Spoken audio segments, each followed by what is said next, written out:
जैसे आजकल सारे गुरुजी है, आचार्य बालक है, गोस्वामी बालक है, इनको सारी शुद्धि करनी, पालनी सब करनी रहती है जैसे आप सबको। पर आज हम देख रहे हैं कि काफ़ी ऐसे हैं जो ये अपनी पालना धारणा से थोड़े दूर हो रहे हैं, नहीं कर रहे शुद्धि, तो भी उनको फिर वो योनि में माना जाता है कि वो वहाँ से बाहर ही हो जाते हैं। कौन सी शुद्धि की बात कर रहे हैं? जैसे उनको बाहर का खान पीन नहीं होता है, आदि नज़र नहीं होती है, उन्हें बाहर से शुद्धि पे रहना रहता है, मर्यादा से दूर रहना रहता है। पर हम देखते हैं कि आजकल नहीं होते हैं। बहुत से आचार्य बालक यहाँ से बाहर निकलते जाते हैं, भले गद्दी पे हो, मैं किसी से बुरा नहीं कहती, पर बाहर वो इतनी शुद्धि पालन नहीं करते, तो भी उनको फिर माना जाता है, वो आचार्य पे, वो पद पे उनको फिर रखा जाता है। बात आप ठीक कह रहे हैं। कुछ लोग हैं जो ब्राह्मण होकर अपने आचरण का पालन नहीं करते, शुद्धि पे नहीं रहते। बिल्कुल बिल्कुल, आप ठीक कह रहे हैं। तो जो आचरण का पालन करते हैं, जो ठीक कर रहे हैं, आप उनकी बात से सहमत होइए, उनकी बात मानिए, क्योंकि हर व्यक्ति स्वतंत्र है अपने कार्य के लिए। लेकिन आज भी बहुत सारे लोग ऐसे हैं जो नियम से रहते हैं, अपने पूजन भजन में ही रहते हैं। हाँ। तो उन लोगों से आप जुड़िए जो नियम से हैं। अगर हम ऐसे गए, वो हमारे गुरु है या आचार्य बालक है और वो शुद्धि नहीं करते, तो भी उनके हाथ से हमारी पूजा अर्चना सफल होती है। पूजा अर्चना का उनको ज्ञान है विधिवत, तो वो विधिवत कराएंगे तो कार्य बनेगा आपका। जैसे मैं एक प्रसंग बोलना चाहूँ, अगर मैं नाम में भूल ना करूँ, जैसे चांद बीबी थी जो ठाकुर जी की पूजा अर्चना करती थी, जबकि वो वैसे थी, पर तो भी ठाकुर जी ने अपनाया क्योंकि उनका भाव शुद्ध था। बट आजकल यहाँ इनके भाव खंडित हो रहे, तो वो नहीं होते हैं ना वो, तो फिर हम उनके साथ पूजा अर्चना ना करके डायरेक्ट ठाकुर जी से करें तो वो चले, क्योंकि लोग बोलते हैं आचार्य बालक के बिना आपकी पूजा नहीं आगे नहीं। देखिए, आपको भगवान से प्रेम करने के लिए तो किसी की जरूरत नहीं है। जरूर नहीं है। मीराबाई ने प्रेम किया भगवान से। हाँ। पर आप घर में सत्यनारायण भगवान की कथा कराएंगी, हाँ, तो फिर वो कथा कराने के लिए तो किसी न किसी आचार्य को बुलाना है। हाँ। बेटी का विवाह होगा तो उस विवाह के कार्य को संपन्न कराने के लिए किसी आचार्य की जरूरत पड़ेगी। हाँ। तो वो जो आचार्य जो विधिवत कार्य कराते हैं उनको बुला करके उनका कार्य उनसे कराया जाए, वो अपना कार्य करेंगे। पर वो अगर कोई बोले कि वो शुद्धि से नहीं है, तो कौन सी, किस प्रकार की शुद्धि की आप बात कर रहे हैं? जैसे वो धालना पालना आजकल नहीं करते, बाहर का खाना पीना करते हैं। हाँ, वो बाहर की वृत्ति पे जाते हैं, मर्यादा में आ जाते हैं, मर्यादित नहीं रहते, तो भी बोलते कि बहुत सारे लोग रहते हैं जो बाहर का नहीं खाते, बाहर के विषयों से दूर हैं, जो अच्छे से हैं, उन आचार्यों का चयन आप कीजिए ना। मैं वो नहीं कह रही हूँ कि करे, बट जो हमारे आचार्य जो हम पहचानते हैं, अगर वही वो धारणा से बाहर हो जाए तो फिर उनको समझाओ।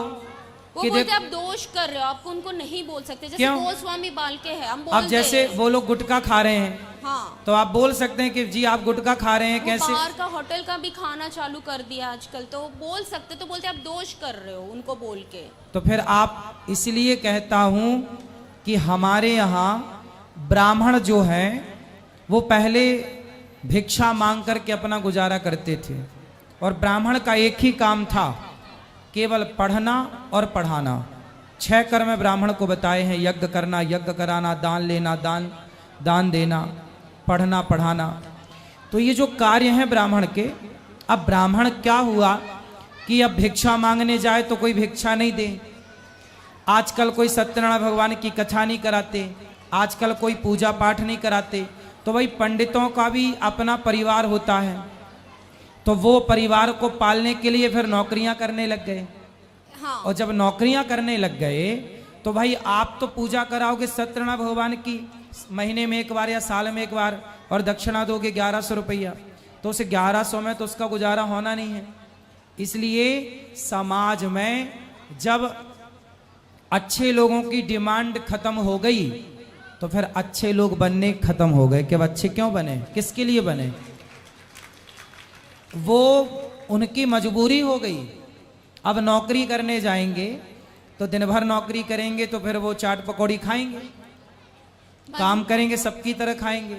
बट मजबूरी हम समझ सकते हैं, पर जो खुशी से अभी ये सारी चीज अपनाए तो क्या कर रहे हैं? तो फिर बाद में मजबूरी, वो खुशी में कोई पहले शराब पीता है आदमी, एक प्याला अच्छा नहीं लगता, फिर वो खुशी खुशी पीने लगता है, तो वो आदत हो जाती है।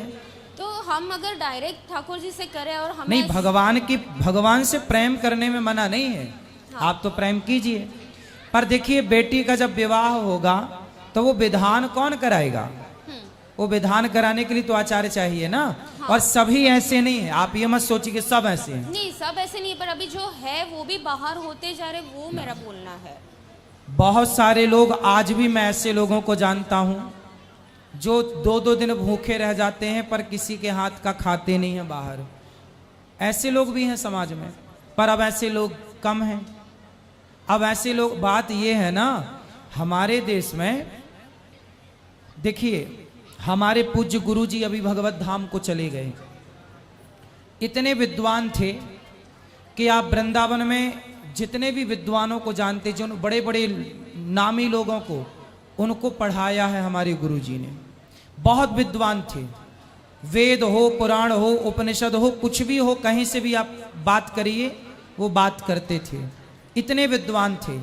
लेकिन आज गुटखा तंबाकू का प्रचार करने वाले सुपर डुपर स्टार हैं, ये एक गंदी मूवी बनाते हैं जिसमें अश्लीलता होती है। उस अश्लीलता मूवी बनाने के कारण उन्हें कोई भारत रत्न का सम्मान दे रहा है, कोई सम्मान दे रहा है, पर भारत में जो विद्वान हुए हैं, इन विद्वानों को कब देश के प्रधानमंत्री या राष्ट्रपति ने बुला करके सम्मानित किया? कब इन्हें इनके हक का सम्मान मिला? जब सम्मान मिला नहीं किसी प्रकार का, तो फिर आने वाली पीढ़ी ने सोचा कि भाई इस विद्या को पढ़ने से तो कुछ होना नहीं है।